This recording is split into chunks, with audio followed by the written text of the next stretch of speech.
Hello बच्चों, कैसे हो? आज हम मोमेंट्स का chapter number 6 weathering the storm इन असमा पढ़ने जा रहे हैं। इस कहानी में 27 अक्टूबर 1999 में आए हुए चक्रवात के बारे में दिया गया है। ये कहानी एक प्रशांत नाम के लड़के पर आधारित है जो कि अपने घर से बहुत दूर गया हुआ है और इस तूफान की वजह से फंस जाता है। इस तूफान में हजारों लोग मारे गए थे और सैकड़ों गांव तबाह हो गए थे। देखते हैं प्रशांत किस प्रकार से भटकता हुआ अपने घर पहुंचता है, क्या उसे उसका परिवार मिल पाता है। आइए पढ़ते हैं। Weathering the Storm in Ersama by Harsh Mandar. On 27th October 1999, 7 years after his mother's death, Prashant had gone to the block headquarters of Ersama, a small town in coastal Odisha, some 18 kilometers from his village, to spend the day with a friend. In the evening, a dark and menacing storm quickly gathered. Winds beat against the houses with a speed and fury that Prashant had never witnessed before. Heavy and insistent rain filled the darkness. Ancient trees were uprooted and crashed to the earth. Screams rent the air as people and houses were swiftly washed away. The angry waters swirled into his friend's house neck deep. The building was of brick and mortar and was strong enough to survive the devastation of the wind's velocity of 350 km per hour. But the cold of terror of the family grew with the crashing of trees that had got uprooted and fallen on their house sometime in the middle of the night, damaging its roof and walls. 27 अक्टूबर 1999 को अपनी मां की मृत्यु के 7 साल बाद प्रशांत एरसामा के block headquarter या ब्लॉक मुख्यालय गया था, जो कि उड़ीसा के तटीय इलाके में उसके गांव से कुछ 18 किलोमीटर दूर एक छोटा सा कस्बा था। प्रशांत वहां अपने दोस्त के पास दिन बिताने के लिए गया था। शाम के समय एक काला और भयानक तूफान अचानक जल्दी से चल पड़ा या प्रकट हो गया। हवाएं घरों से इतनी तेज़ी और गुस्से से टकराईं जितनी प्रशांत ने कभी नहीं देखी थी। भारी और लगातार बारिश ने अंधेरे को और गहरा कर दिया। पुराने पेड़ उखड़ गए और धरती पर गिरकर टूट गए। हवा चीखों से भर गई जब लोग और मकान तेजी से पानी में बह गए। उग्र पानी उसके दोस्त के घर में लगभग लहराता हुआ गर्दन तक भर गया।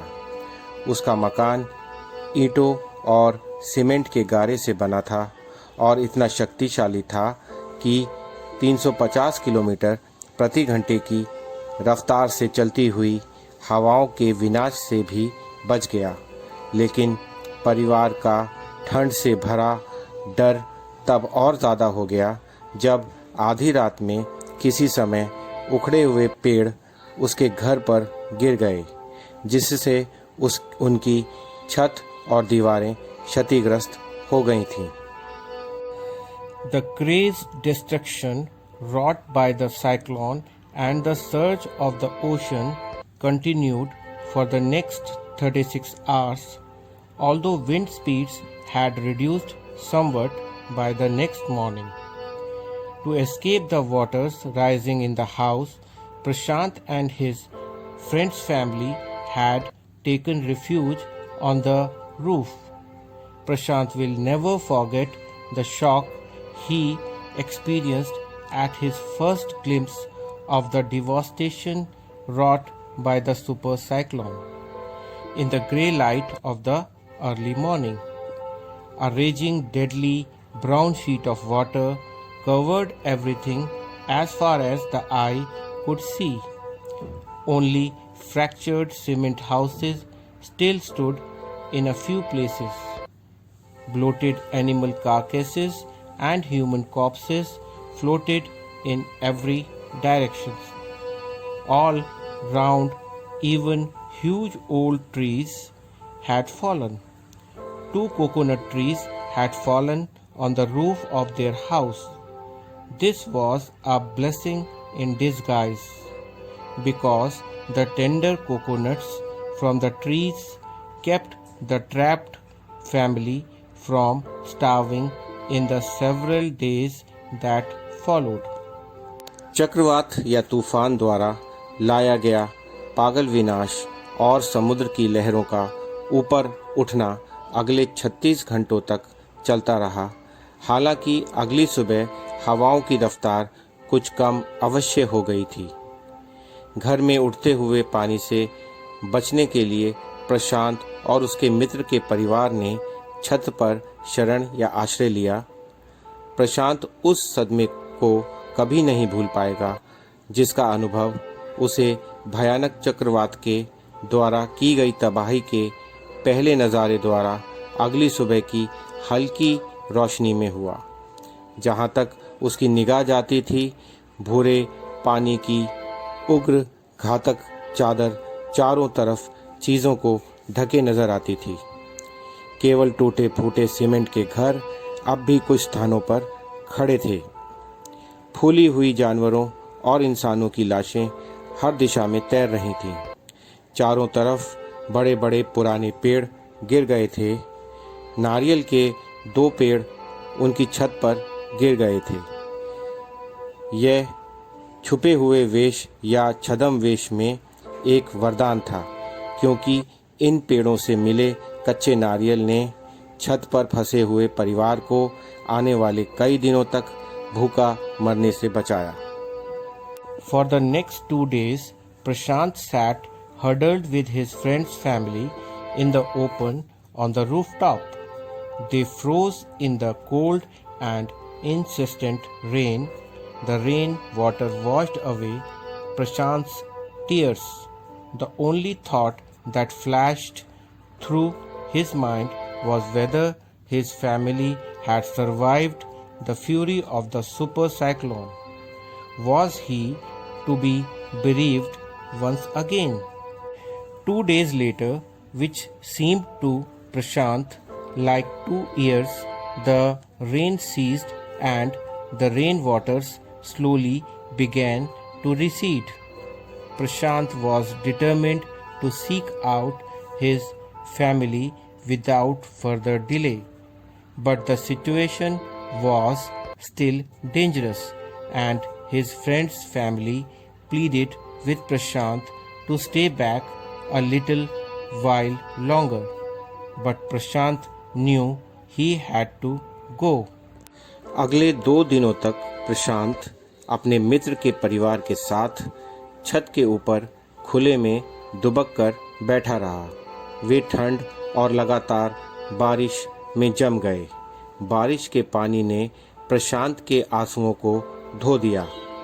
उसके मन में एकमात्र विचार कौंध रहा था कि क्या उसका परिवार इस तीव्र चक्रवात की उग्रता से बच पाया होगा।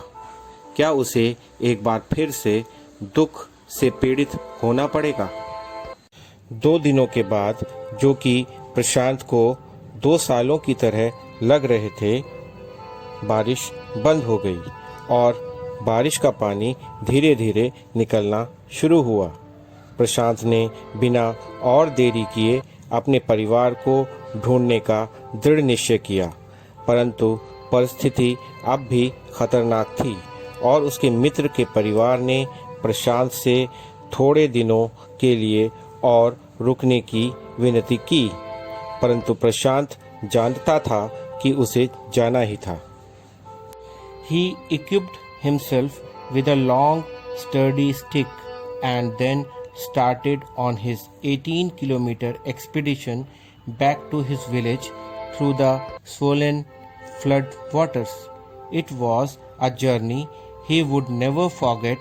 He constantly had to use his stick to locate the road, to determine where the water was most shallow. At places it was waist deep and progress was slow. At several points he lost the road and had to swim. After some distance he was relieved to find two friends of his uncle who were also returning to their village. They decided to move ahead together. उसने खुद को एक लंबी मजबूत छड़ी से तैयार किया। इक्विप्ड का अर्थ है सुसज्जित करना या तैयार करना। और फिर वह स्वॉलन वाटर्स यानी जो बाढ़ का पानी उठ आया था के बीच अपने गांव जाने की 18 किलोमीटर लंबी कठिन यात्रा के लिए चल दिया। यह एक ऐसा सफ़र था जिसे वह कभी भूल नहीं सकता था। उसे अपनी छड़ी का इस्तेमाल सड़क को ढूंढने के लिए और यह सुनिश्चित करने के लिए लगातार करना पड़ रहा था कि पानी कहाँ पर कम गहरा है। कई जगहों पर यह कमर तक गहरा था और उसकी रफ्तार या प्रगति धीमी थी। कई स्थानों पर उसने सड़क खो दी और तैरना पड़ा। कुछ दूरी के बाद उसे अपने चाचा के दो दोस्तों को देखकर राहत महसूस हुई जो अपने गांव वापस आ रहे थे। उन्होंने मिलकर आगे बढ़ने का निर्णय किया। As they waded through the waters, the scenes they witnessed grew more and more macabre. They had to push away many human bodies, men, women, children, and carcasses of dogs, goats, and cattle that the current swept against them as they moved ahead. In every village that they passed, they could barely see a house standing.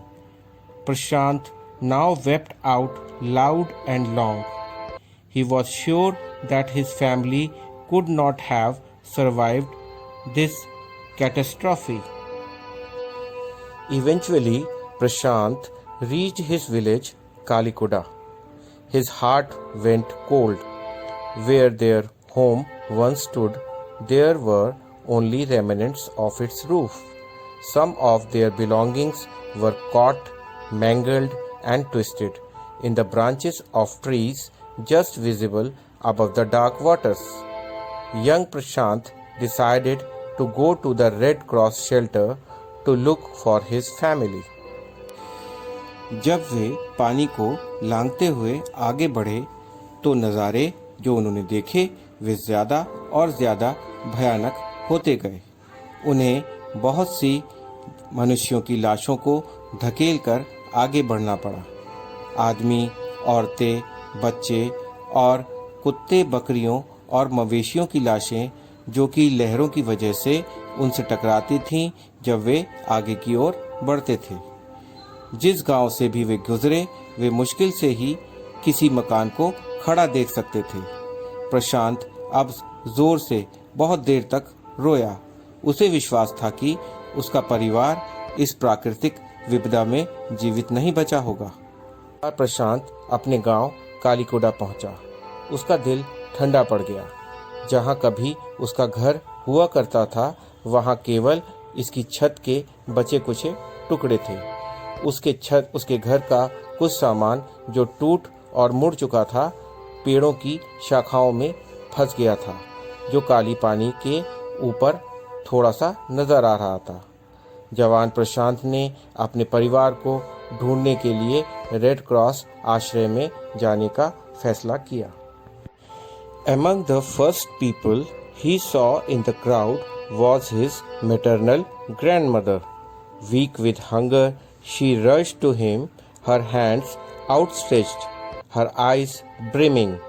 It was a miracle. They had long given him up for dead. Quickly word spread, and his extended family gathered around him and hugged him tight in relief. Prashant anxiously scanned the motley, battered group. His brother and sister, his uncles and aunts, they all seemed to be there.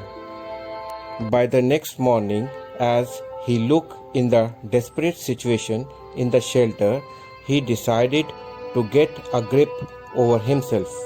He sensed a deathly grief settling upon the 2,500 strong crowd in the shelter. 86 lives were lost in the village. All the 96 houses had been washed away. It was their fourth day at the shelter. So far they had survived on green coconuts, but there were too few to go around such a tumult of people. भीड़ में उसने जिसको सबसे पहले देखा वो उसकी नानी थी। भूख के कारण कमज़ोर वह उसकी तरफ अपनी बाहें फैलाकर और आंखों में आंसू लेकर दौड़ी। यह एक चमत्कार था। उन्होंने तो उसे काफ़ी पहले मृत मान लिया था। जल्दी ही खबर फैल गई और उसका फैला हुआ परिवार उसके चारों ओर इकट्ठा हो गया और राहत महसूस होने पर उसे जोर से गले लगा लिया। प्रशांत ने उत्सुकता से अलग अलग प्रकार के उस टूटे फूटे समूह को देखा। उसका भाई और बहन, उसके चाचे और चाचियाँ, वे सब वहाँ दिखाई दे रहे थे। यहाँ मॉटली बैटर्ड ग्रुप का मतलब है रंग बिरंगा टूटा फूटा समूह। अगली सुबह तक जब उसने आश्रय स्थल की बुरी हालत को जाना तो उसने अपने ऊपर काबू करने का निश्चय किया। उसने उस शिविर में 2,500 लोगों की विशाल भीड़ पर मौत का गम छाते हुए महसूस किया। गांव के 86 लोगों की जानें जा चुकी थी। सभी 96 मकान वर्षा में बह चुके थे। शिविर में यह उसका चौथा दिन था। अब तक तो उन्होंने अपने आप को कच्चे नारियल खा करके बचा रखा था, परंतु वे इतने थोड़े थे कि इतनी भारी भीड़ का और ज़्यादा पेट नहीं भर सकते थे। अगर आपको ये वीडियो पसंद आई हो तो इस चैनल को लाइक करें, सब्सक्राइब करें और बेल आइकन प्रेस करें।